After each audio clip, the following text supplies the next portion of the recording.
حبايبي النهارده بقى عملنا حاجة تحفة.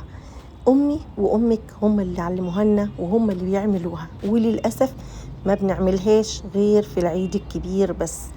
أظن عرفتوا هي إيه اللي أنا عاملاها ديت، رقاق باللبن والسمنة البلدي.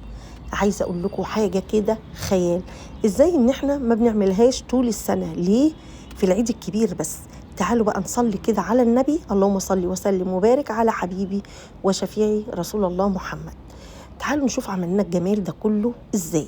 مش مهم رقاق طري ولا ناشف ولا مكسر ولا سليم، بالعكس. هنا بقى حطينا كده معلقتين سمنة كبار.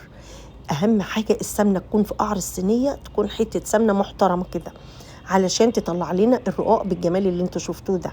معايا بقى كوباية لبن مكثف، يعني هي علبة صغيرة، ومعايا معلقتين كبار سمنة بلدي، معلقتين كبار سكر، وكمان معايا كوبايتين لبن، يعني مجين كده لبن محترمين. احنا مش هنرمي من اللبن ده اي حاجة خالص، ما تقلقوش. اللبن دوت هنستخدمه كله، مش هنرمي ولا نقطة منه.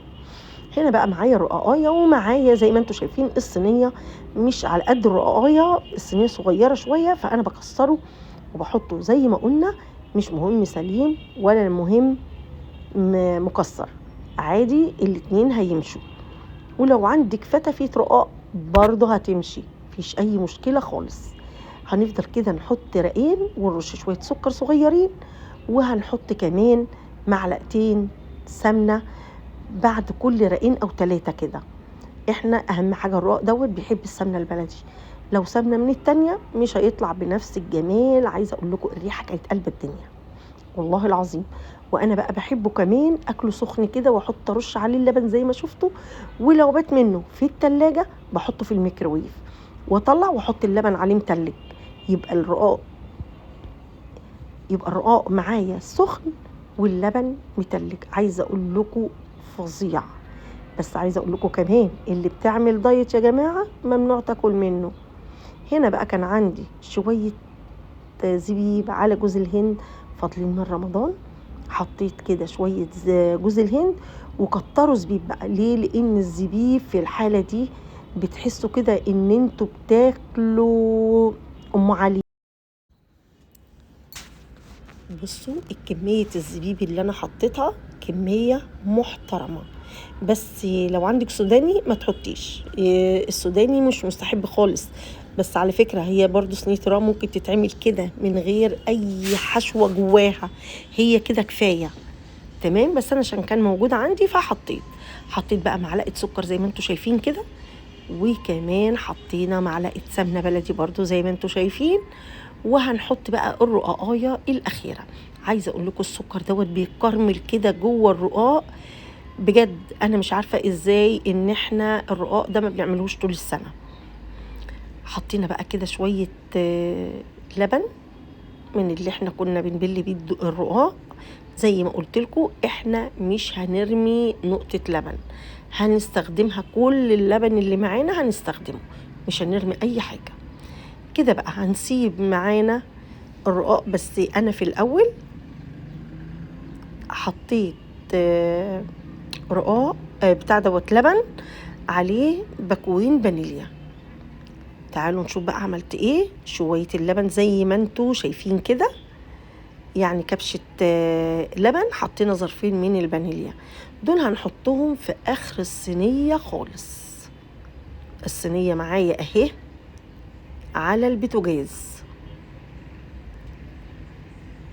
واحدة واحدة كده. هي مش هتاخد معاكي 5 دقايق، 5 دقايق الناحية دي و5 دقايق الناحية دي. عايزة اقول لكم بقى الفانيليا اللي انا حطيتها مع شوية اللبن مقلبين ريحة المطبخ بصراحة. محدش يبص على الصينية بتاعتي تقولوا ان هي مكسرة، الصينية دي عزيزة على قلبي قوي قوي قوي. يعني انا عندي صواني كتير بس الصينية دي عزيزة عليا، غالية بمعنى اصح. هنا بقى قلبنا الصينية بتاعتنا. هنشيل بقى كده الحتة بتاعتنا، وهنجيب سكينة معلقة علشان نرفع الصينية بتاعتنا. يلا كده صلوا على النبي عليه الصلاة والسلام. بصوا بسم الله ما شاء الله، اللهم بارك. ليه بقى؟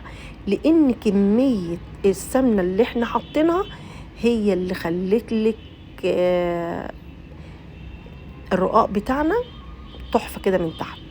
حطوا حبه سمنه بس محترمين من تحت عشان الصينيه تطلع معاكم بنفس المنظر كده.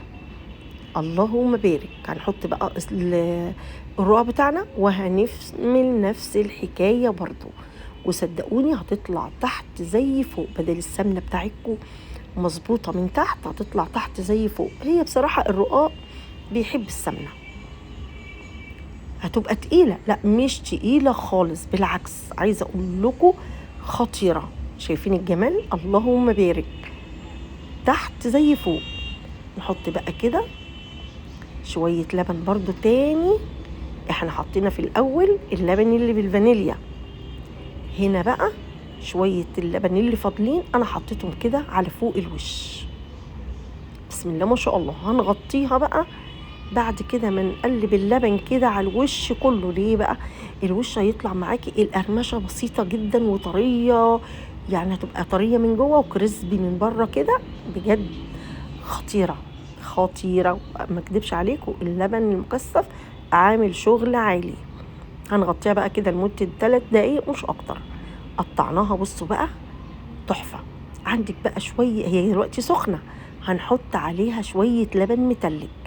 طب ليه اللبن ما يبقاش سخن؟ لا، الطعم بقى هنا اللبن متلج والرقاق معانا سخن. اتمنى يكون الفيديو بتاعي عجبكم، وكل سنه وانتم طيبين.